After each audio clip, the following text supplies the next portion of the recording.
Thank you. Good morning. Good morning. I wanted to know if you are still awake. It's good to interact with you this afternoon. My name is Kennedy Yegon. I work with Kenya Deposit Insurance Corporation. Who has ever seen this umbrella? This umbrella, anyone who has ever seen it? Apart from, of course, my president there. Anyone? And the logo below here. Anyone who has ever seen? Yeah, so that tells, yesterday when we were doing rounds, I asked so many people about KDIC, and it seems so many people doesn't know about KDIC. KDIC is a state corporation under Ministry of Finance. Initially, we used to be called Deposit Protection Fund in 1985. That is where KDIC started from. The transformation journey from Deposit Protection Fund to KDIC, which was informed by an Act of Parliament in 2012, that is where KDIC came to being. Initially, for many years, we were under the umbrella of Central Bank of Kenya, so we were still actually housed at CBK until 2018. That is where we started separating fully. So I'm so surprised because I know most of you today, you have a bank account. And whenever you go to your ATM, you've never seen we normally actually have a sticker in any ATM, in any of your banks. A sticker like our logo, you've never seen? You are interested in the money. Yeah, that is interesting. Actually, we are the ones who make sure your money is safe at the bank. So our membership is, currently we have 54 members, 39 banks, 1 housing finance, the mortgage, and 14 microfinance banks. Whenever you see a microfinance bank, not a SACCO, we cover all the microfinance banks, which are totally 14 in Kenya. The total deposits that we cover are up to, this one we compiled last month, is 4.3 trillion. So that is the kind of money, that is how rich we are, 4.3 trillion. And the number of accounts in our banking sector in Kenya today is 70 million. So I know you'll ask some questions, why 70 million and the population is so. We have 18 institutions under resolution. By resolution, I mean the institutions who went under either through distress or those who collapsed. We don't like calling them dead institutions. I know the recent ones which may click in your mind is Chase Bank, Imperial Bank, and the other ones going back to early 1990s. Out of the 18 institutions that we have around 11.5 billion deposits in those institutions. And the loans that we are following up for payments that went under with those institutions is 53.5 billion. So that is our mandate. We are a risk minimizer and a resolution authority within the financial sector. Initially, before the KDI Act, KDIC used to be like a mortician. So I know most of you, if you have a sick relative and you go to an hospital, the first thing you'll want to run away is the mortician. So whenever we used to call banks, and they hear you are from KDIC, they'll ask you, so are you coming to close the bank? But now with the risk minimization mandate that we have in the new act, we are more doing of early detection and intervention through risk profiling and data analysis. We have recently launched a program to develop a data warehouse where we will collect all this data from the banks and make use of it in terms of looking at the red flags so that we have 0 bank failures in Kenya. The other one, of course, is deposit insurance, which we do premiums annually, and we get payments from the banks so that we cover them in case of any eventuality. Today, we cover up to 500,000 of your deposits in the bank. So if your bank collapses today, we will pay you 500,000 within at least 14 days. Initially, we used to pay up to June 2021, we used to pay 100,000.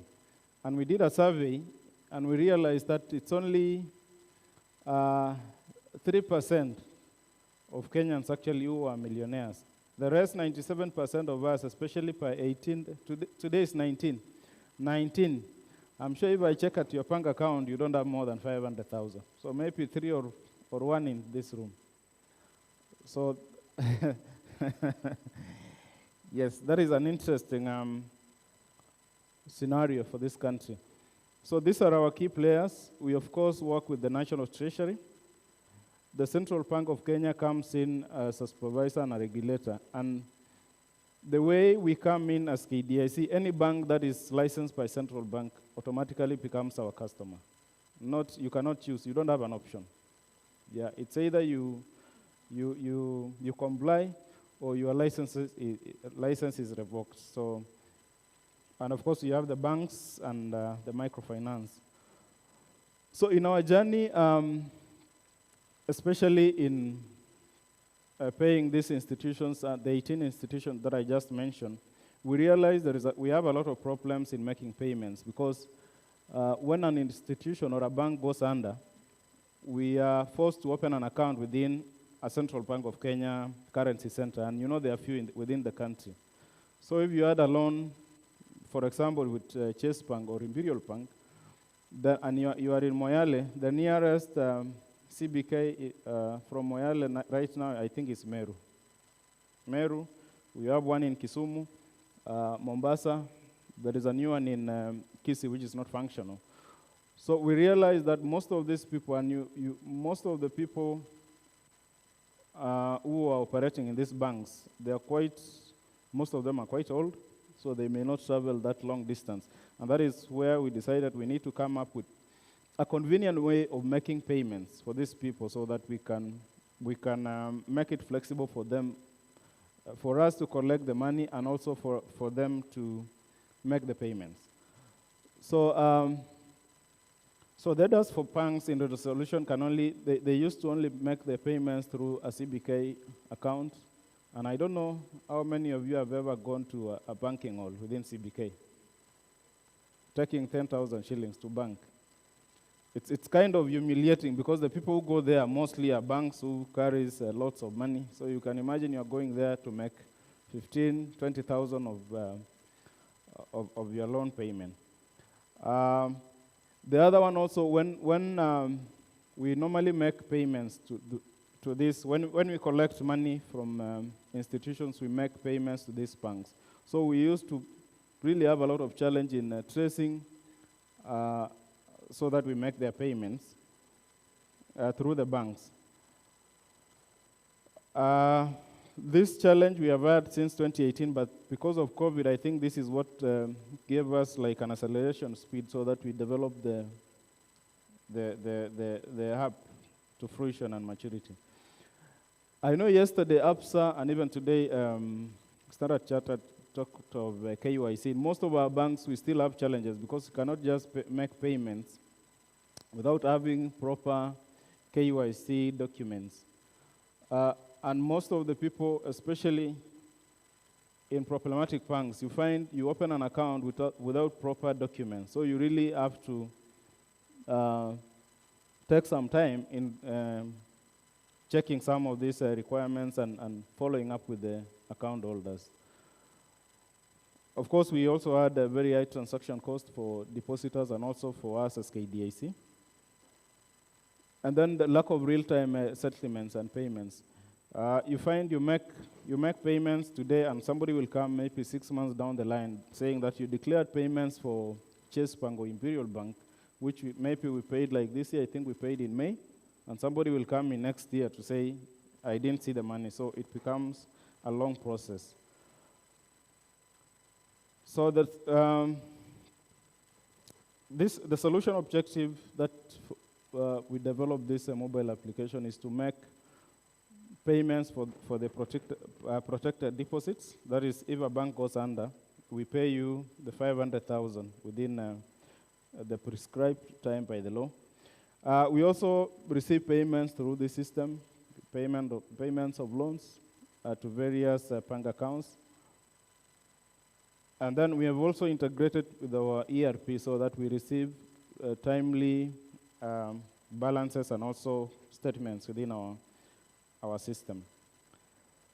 So this is the process that we went through, the normal software development process. We had a business case. Of course, we have had this business case for quite some time.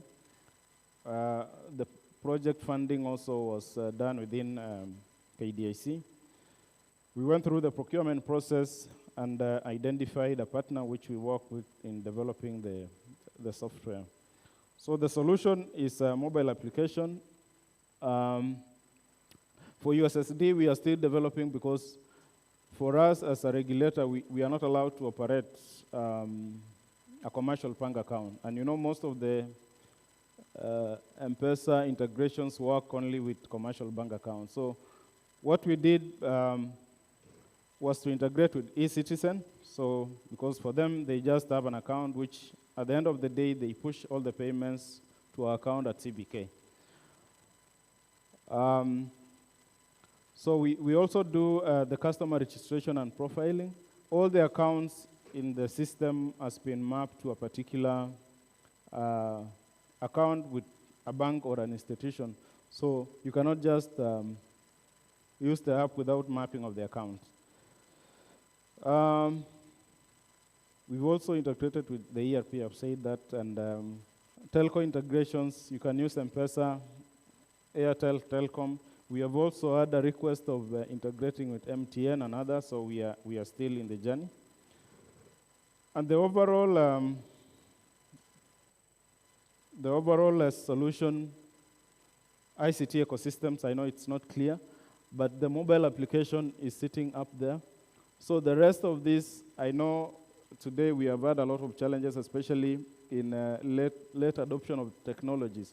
So once we have a data warehouse, we are reviewing our law to allow us to integrate directly with core banking systems. I know this is an area which we have had a lot of resistance, but it's coming. So once we are there, this is how our ecosystem will look like. At the moment, these are the number of accounts we are talking at. All the 18 institutions, we have the deposits are 48,576. The value for these accounts is 11.5 billion, and the loans, the number of accounts is 1,106, and the value is 53.5 billion. So we are envisaging that in the next 1 year, we should be able to collect at least from 30 to 50% of this money and disperse the same to our depositors. There are outcomes, reduction of turnaround time when making payments to depositors. I know some people who had money maybe in some banks which went under in 1990s, they're still following up with us. But we hope this, with the integrations of systems and developing of many applications, we will reduce the turnaround time. We've also reduced the transaction costs because now you do it at the comfort of your home. And we will, of course, increase the debt recovery, which at the end of the day will benefit our customer. So asante sana. Thank you and enjoy your afternoon.